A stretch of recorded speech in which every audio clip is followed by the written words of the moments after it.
Today, we're digging into California's Central Valley to look at a real housing puzzle. Fresno has always had this reputation as one of the last affordable places to buy a home in the state. But is that really the case anymore? Let's break down the key pressures that are shaping its market for 2026.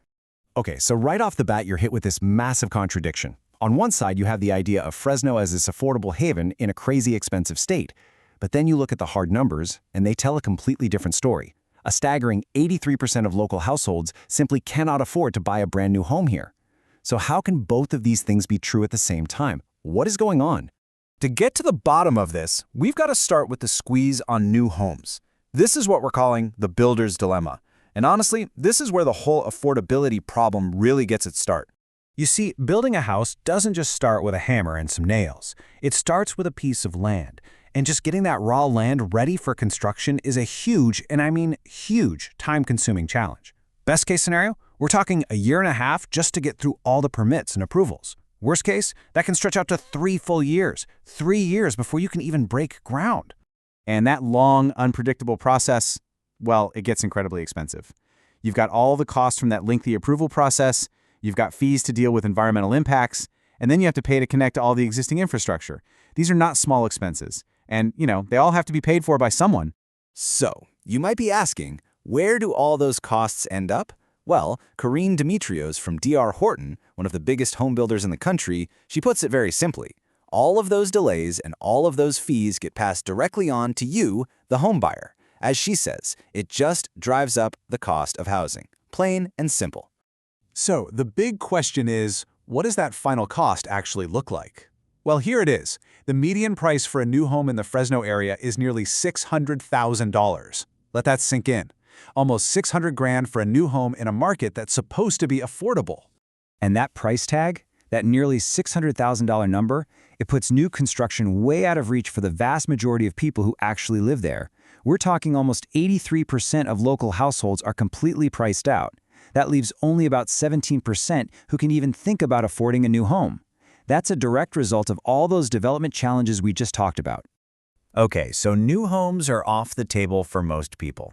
What about existing homes, the resale market? Well, that part of the market is facing its own kind of squeeze. It's a problem we're calling the homeowners' handcuffs, and it creates a totally different kind of pressure. See, the big issue for the resale market really comes down to today's high mortgage rates. Get this, a full 50% of current homeowners in Fresno have a mortgage with an interest rate of 4% or even lower. They locked in those incredible rates a few years back, and that creates a massive reason for them not to move. And as Jason Ferris from the Fresno Association of Realtors asks, why would you? I mean, think about it. How do you convince yourself to trade in a 3% mortgage for one that's 6.5%? Your monthly payment would explode, even for a house that costs the same. So people are just staying put. They are, quite literally, locked in. And you can see the effect this is having on the market. Now, the median price for a resale home is a much more attainable $405,000, but look at how long they're sitting on the market.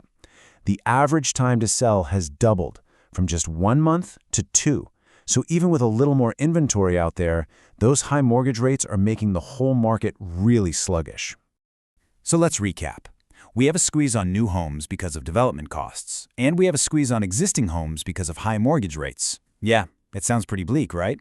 But the experts on the ground, they argue there's a real opportunity buried inside all of these challenges. So what's the path forward then? Well, the market is adapting. It has to. Instead of building these big, expensive homes, builders are now pivoting. They're focusing on smaller houses on smaller lots. The goal isn't to sell mansions anymore. It's to create a realistic way for people who've been priced out to actually own a home. And this all brings us to the big question. With all of these pressures, with all these challenges, where is the actual opportunity for someone who's trying to get into this market in 2026? And here it is. This is the really powerful takeaway from the experts. Despite everything we've just talked about, Jason Ferris argues that Fresno is still the epicenter of opportunity in California. When you compare it to the insane prices in the coastal markets, it's still the place where building wealth through real estate is a realistic goal for a lot of people. Which really leaves us with this final thought to chew on.